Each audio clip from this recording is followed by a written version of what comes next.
Hello, Bwana Yesu asifiwe sana. Jina langu ni Pastor Isaya Malanda. Leo nataka nizungumze kwa habari ya kitu kinaitwa akili ya kumjua Mungu. Akili ya kumjua Mungu. Moja kati ya hitaji kubwa sana ambalo kila binadamu anahitaji ni hii akili ya kumjua Mungu. Kwa sababu hii ndio inayokuqualify kuyafaidi mambo ya rohoni. Unajua kuna vitu ni vya rohoni ambavyo kwa akili ya kawaida huwezi kuvielewa. Washangaa mtu anasoma Biblia lakini anaambulia haimsaidii.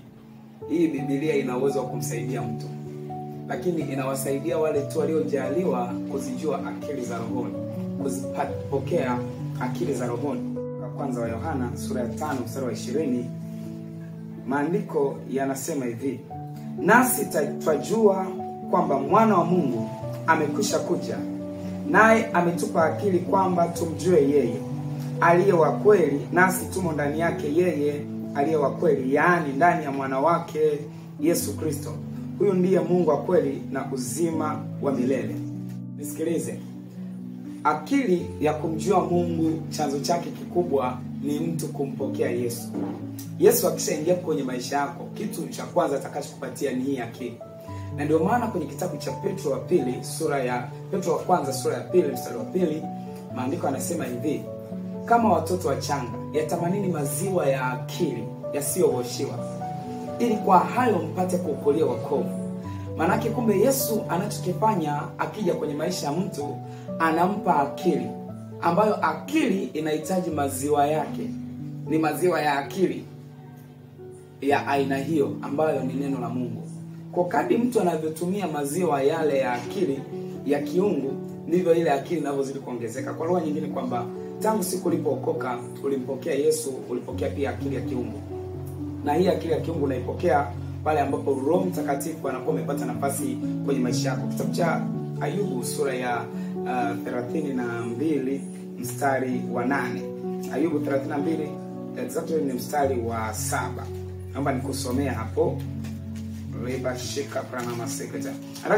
Nataka tuone. Hamna kitu muhimu kwenye maisha yako kitakacho kufanya usurvive kwenye siku za mwisho kama akili ya kiungu. Unajua kitabu cha Daniel sura 11 mstari wa 32 B anasema kwamba wao wamjuao Mungu wao watakuwa hodari na kufanya mambo makuu. People who know their God, they shall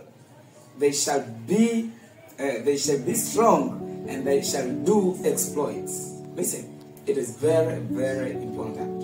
It's very, very, very important. This is very, very powerful. Kwamba kumbe uhodari wako unategemea na namna unavyomjua Mungu. Sasa Mungu hauwezi kumjua kwa akili ya ugali na maharage. Kwa akili ya shule huwezi kumjua Mungu. Na ndio maana unashangaa kwa mtu ni profesa, unategemea akili aliyonayo itamsaidia hata kujua mambo ya Mungu. Lakini unashangaa ni muhanga wa addictions, dawa za kulevya, ni mraibu, anasumbuka na mambo mbalimbali. Kuna hii akili ambayo kijana wa kiume ukiwa nayo, pamoja na kwamba umezungukwa na mabinti kila kona, lakini bado una uwezo wa kutunza utakatifu. Kuna hii akili. Nilikuwa najifunza kwa habari ya mnyama mmoja, ndege mmoja porini kule majangwani, anaitwa mbuni. Nafikiri tunamuita ostrich. I don't know if kama niko right sana, lakini yule mbuni huwa kitoto kile kichanga kikizaliwa tu, kwa sababu kule maporini kuna wawindaji wengi, yani mnamaanisha wanyama kama fisi ni maadui sana wanyama. Sasa inasemekana kwamba yule mtoto wa mbuni anapokuwa amezaliwa tu, kuna akili anakuwa nayo ya kimbuni. Umeelewa Akiwa na ile akili, siku anapototolewa lile yai linaweza likatotolewa hata kama mama yao hayupo. So anaweza kutoka kwenye lile yai na akawa ana uwezo wa kujificha na kujihami na maadui. Ndivyo ilivyo ya kwamba mtu akimpokea Yesu anapewa akili itakayomsaidia yeye kuikimbia dhambi. Hiyo akili ina majina mengi, lakini moja kati ya jina inaitwa neema. Ni kitu cha ajabu sana ambacho kinatusaidia kuwa bora kwenye maisha haya. Kitabu cha Tito sura ya 2 mstari wa 11 na 12 anasema neema iwaokoayo wanadamu imefunuliwa, nayo yatufundisha kukataa uovu na kila tamaa za kidunia, tupate kuishi kwa kiasi. Nisikilize, kitakacho kusaidia kuishi kwa kiasi, kitakacho kusaidia kuwa wa kiroho. Unasikia kuna mtu anasema, "Pastor, mbona wewe ni kijana mdogo?" You see, I'm 22, mimi na miaka 22 tu. Lakini I'm very sure kwamba maisha yangu kuanzia sasa hivi nimemkabidhi Bwana na niko imara. Mimi sio miongoni mwa watakaopotea. Nina uhakika na kesho yangu, nina uhakika na ninavyoishi sasa. Hata Yesu akirudi leo, nina uwezo wa kwenda mbinguni. Sina tofauti sana na kijana mmoja mwenye miaka 25, sina tofauti sana na kijana mmoja mwenye miaka 18. Tofauti yangu na yeye, kuna kitu kinachonipa hodari mimi. Nikipita mazingira ya dhambi, nina uwezo wa kukwepa na kushinda kwa sababu kuna kitu kinaitwa akili za kumjua Mungu. Akili za kumjua Mungu. Yesu alinipa. Bwana Yesu, ninakupenda. Ulinipa akili za kukujua wewe. Na ninachokushukuru zaidi ni kwamba una uwezo wa kumpa kila mtu akili za kukujua wewe. Una uwezo wa kumpa kila mtu akili za kukujua wewe. Nataka nikwambie hivi unavyonisikia nikiongea na wewe, akili za kumjua Mungu ziko ndani yako sasa, zinaingia wakati huu. Kama ulikuwa umwamini Yesu, utaona baada ya kuwa umemaliza clip hii umeanza kuelewa vizuri. Kwa sababu kuna akili hapa inaachiliwa. Kile nilicho nacho ndicho nikupacho, na Roho wa Mungu ndicho anachokupa kwenye siku ya leo. Sasa ngoja niendelee. Biblia kwenye kitabu cha Danieli inasema kwamba uhodari wetu kwenye kizazi cha zinaa, kizazi cha dhambi, kizazi cha hovyo, magonjwa mengi, uhodari wetu na ujasiri wetu ni matokeo ya kumjua Mungu. Sasa ili umjue Mungu unahitaji akili ya kiungu. Akili ya kiungu. Okay? Tunataka tusome kitabu cha Ayubu. Nilisema sura ya 32 mstari wa 7. Lakini mstari wa 8 nilisema exactly, lakini nilisema nitaanzia mstari wa 7. Nasema nilisema yafaa siku ziseme, na wingi wa miaka ufundishe hekima. Wonderful. Lakini imo roho ndani ya mwanadamu, na pumzi za Mwenyezi huwapa akili. Haleluya. Sikiliza. Hapa huyu anayezungumza anaitwa Barakeli Mbuzi. Anaitwa Elihu mwana wa Barakeli. Mbuzi, ni mbuzi, sio mbuzi. Kusoma Kiswahili ni kama mbuzi, lakini ni mbuzi. Kwa Kiingereza anaitwa Buzite. Sasa huyu Barakeli yeye alikuwa anawazungumzia watu wazee. Kuna watu ambao wanaweza wakawa na umri mkubwa, lakini ukiwa na akili ya kiungu una uwezo wa kuwa zaidi ya kwao, kwa sababu Roho wa Mungu aliyeko ndani yako anakufanya uwe na uwezo wa kushughulika na mambo ambayo wazee yamewashinda. Sijaoa, I'm 22 kama nilivyosema awali, lakini still kuna mtu ananiletea kesi ya ndoa. And si kwamba anajisikia kwamba anajivuna. No. Kuna akili tu fulani ya kiungu ambayo hata sijui imetokea ajira, nimemshauri. Na ni mchungaji, mimi ni mchungaji. Lakini kinachonisaidia ni nini? Kuna akili za kumjua Mungu ambazo siku ya leo unazipokea. Ninatamani vijana wote tungekuwa hivi. Natamani vijana wote tungekuwa na zaidi ya hivi nilivyo, na zaidi ya vile ambavyo tungekuwa. Inawezekana unasali kanisani kwenu na bado una hii akili, lakini natamani tungeenda viwango, kwa sababu mambo ya kiroho yana viwango. Biblia inasema kwenye kitabu cha Zaburi 84 mstari wa 7 ya kwamba kutoka nguvu, endelea kutoka nguvu hata nguvu. Maana yake bado hapo tulipo ni kiwango cha chini, tunatukaenda zaidi ya hapa. Hii akili inaongezeka, hii akili inakuwa. So ni akili ya kumjua Mungu. Akili ya kumjua Mungu ndio akili inayohesabiwa kwamba mwanadamu anayo. Unaweza kuwa na akili zote unazozijua, lakini usipokuwa na akili ya kumjua Mungu, Mungu anaona huna akili. Ngoja nikuoneshe. Kwanza hii tabia ya hii akili yenyewe huwa inakuvuta karibu na Mungu. Kwa mtu mwenye akili hii utashangaa anavyomtafuta Mungu. Hata ukula wiki nzima, yani atafunga, ataomba, hata utulia ndani yake. Kuna kitu anakuwa anakahitaji. Natamani kumjua Mungu zaidi jamani. Natamani kwenda viwango. Ukiona wewe umeokoka, umefika level ambayo ile natamani kwenda viwango vingi, imekwisha, tayari umekwisha. Sasa nisikilize. Hii akili ya kumjua Mungu. Akili ya nini? Ya kumjua Mungu inakusukuma kwenye kumtafuta Mungu. Let me tell you. By professional ni mwalimu. Kwa hiyo tumejifunza masuala ya watoto. Lakini wewe kumsikia mfunzi mmoja akasema kwamba mtoto mdogo anapokuwa amezaliwa tu mara moja anakuwa ana 1% ya akili. Alituwasilishia namna akasema akili yake inakuwa ni kiwango cha 1%. Lakini akasema kwamba hiyo ndio akili inayomsaidia mtoto kwanza labda kufanya yale matendo ya kitoto kama labda kupepesa macho, saa nyingine kunyonya. Lakini nikagundua ile akili inamuongoza zaidi mtoto kwenye nini? Kwenye kumtafuta mama yake. Mama akiondoka unasikia mtoto anavyolia. Anayo akili. Anayo akili. Kwa ili ujue kwamba unayo akili ni namna jinsi unavyoweza kuwa unamlilia Mungu, unavyomtafuta Mungu. Hiyo ni akili ya kiungu ipo ndani yako. Sasa hii akili ya kiungu Mungu anaisitaja kwenye kitabu cha Zaburi sura ya 14 mstari wa 2 na Zaburi ya 53 mstari wa 2. Sasa nitachagua moja ya kusoma. Nafikiri nisome hii ya 53, nafikiri nitaipata kwa karibu zaidi. Maandiko yananiambia hivi: toka mbinguni Mungu aliwachungulia wanadamu aone kama yuko mtu mwenye akili. Mtu mwenye akili afanyaye nini? Amtafutaye Mungu. Uthibitisho kwamba mtu ana akili ya kiungu ni namna anavyomtafuta Mungu. Uwezo kama unaishi kwa mapenzi ya kidini, uwezi.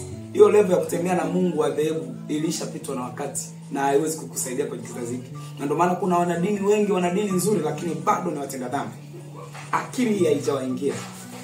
Na mimi leo nimekuja ili upate akili.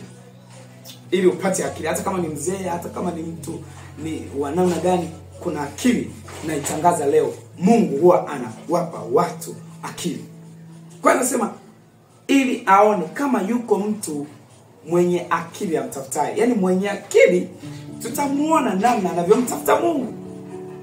Kama unaweza kutoa gharama zako, kutumia muda wako, kutoa kulipa hizo gharama kwa ajili ya kutafuta vitu visivyofaa. Let's say mtu anatafuta namba ya msichana, mwanamke, mchepuko. Unaitafuta namba ya mchepuko kwenye simu yako. Una muda mwingi umeconcentrate, kijana wa watu, ulale usiku. Unazungumza tu na simu tokea saa 5 mpaka saa 7. Unazungumza tu. Na maneno yenyewe sio ya kujenga wala sio ya kukupeleka kwenye kesho yako. Na wakati kwamba mnachokizungumza kinaishia hapo hapo, kuamsha tamaa tu za zinaa, hakiwasaidii kuwa bora kwa lolote. Lakini mnazungumza masaa mengi. Huo muda ungeuchange uzungumze na Mungu. Tungekuona kwamba una akili.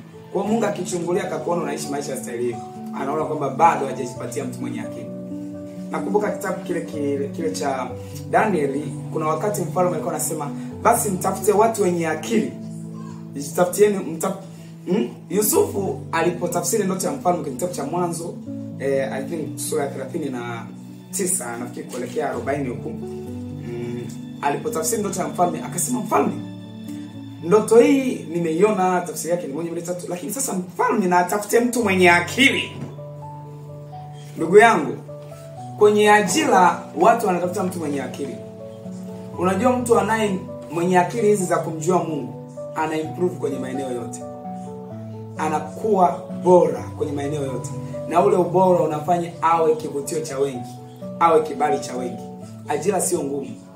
Akili ya kumjua Mungu nayo. Mtu anaogopa kuachia dogo kwa sababu uaminiki.